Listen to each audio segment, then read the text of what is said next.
Welcome everyone, this is Nathan Lindorf with The Rational Independent, and today Vice News talks about the trans issue.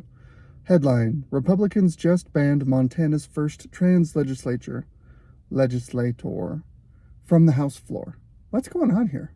Well, I'll give you a quick rundown. We'll give you some quotes from the article and then we'll talk about it. Representative Zooey, that's how she spells it, he spells it, they spell it, let's go with all the pronouns, had been banned from speaking for nearly a week after saying the GOP would have blood on their hands for a ban on transition care for minors. So it's being framed as a week-long ban. Essentially what happened, there are rules in a legislature regarding decorum. Things you're allowed to say, actions you're allowed to take, who's allowed to speak and when. And those rules exist for a purpose. They help in the function of the legislature. And so they should be respected. Representative Zephyr said from the floor that if the GOP-dominated legislature banned transition care for minors, also known as gender-affirming care, also known around here as genital mutilation, sorry, that's what it is, that if they banned that, they would have blood on their hands. In other words, violence would be done and it would be their fault. I don't pretend to know all the niceties of the legislature, but essentially there was a motion set to ban her from speaking until she apologized. In other words, all she had to do was apologize and retract the inflammatory statement, and then her right to speak would be allowed again.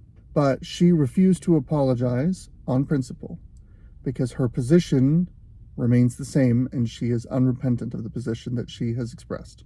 Speaking in response now to a motion to either censure her or possibly expel her, Representative Zephyr said she was not speaking hyperbolically when she made the comment about blood on Republicans' hands.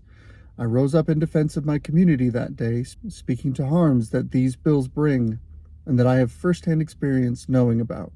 I have friends that have taken their lives.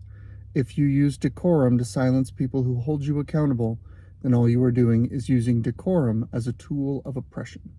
This is very useful framing for us to discuss, and this is the main reason I wanted to take this article. I'll finish the quote. I'm not sure what comes next here, but I will say that I will do what I have always done, Zephyr said. I will rise in support of my community. I will take the hard and moral choice. Some of the themes that have emerged in my videos over the last few weeks, if you've been watching, have been the way people prioritize common principles has great effect on what political faction they align with.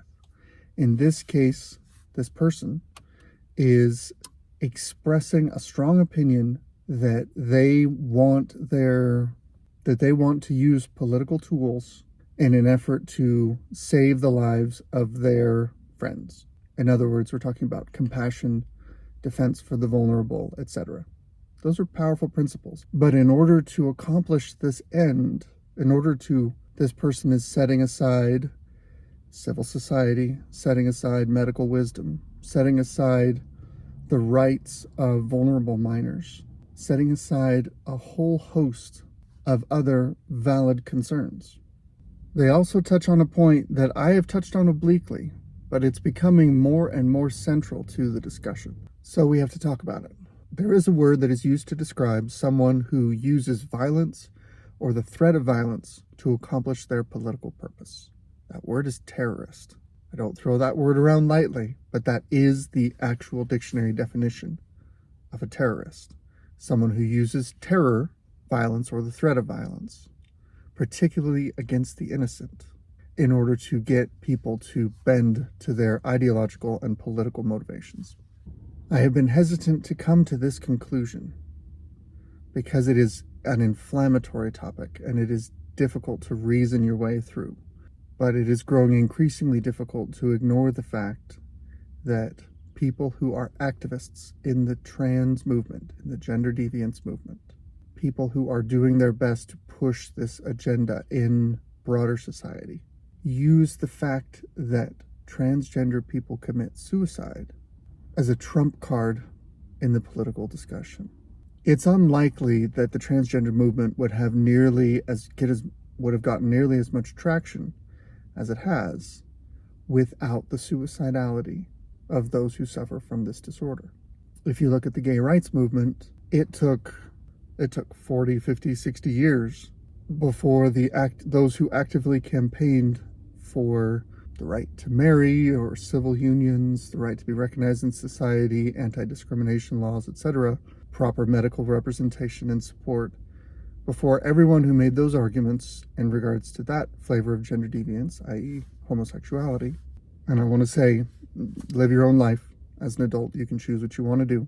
I personally don't have a great stake in that particular conversation, but it is inarguable that it took multiple decades before society finally essentially relented and the culture shifted and began to broadly support gay rights in the broader culture. And yet transgenderism is pushing much more aggressively than that and is going for more. They don't want just equal treatment, they want preferential treatment.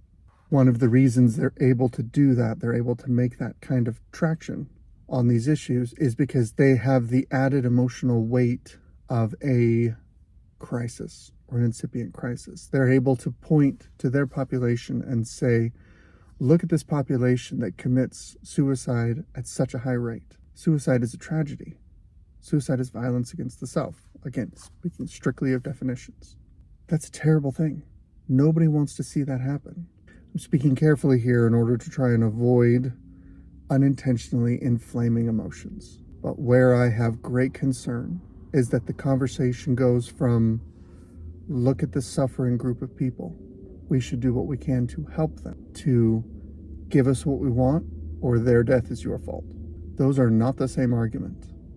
But that is the argument, that second argument. That is the argument that this Montana legislator is making. This representative is making the direct assertion that the violence that occurs within the transgender community, typically self-inflicted, is the direct responsibility of legislatures who don't support them, who don't give them what they want. And what they want is to enable genital mutilation of minors who cannot give consent, who cannot understand what's going on. The solution for those who are in present pain is to cause future pain to an entire next generation. And they're saying that that present and future pain is the direct responsibility of the legislature. We talked a little bit yesterday about safety language. There was an article where a dress code was discussing whether or not people should dress according to their biological gender. And predictably, a trans activist made the comment in this other article that this policy targeted the transgender community, that it endangered them, that it made them less safe. This sort of emotionally charged safety language, a more on point, this sort of emotionally charged accusation that death and violence is the fault of a legislature, has one express purpose. Its purpose is to shut down debate. It's to shut down political conversation. And if we allow it, that is tremendously destructive to our republic. And I don't think it's hyperbole to say potentially fatal. That's my Reddit rant for today. Good luck out there.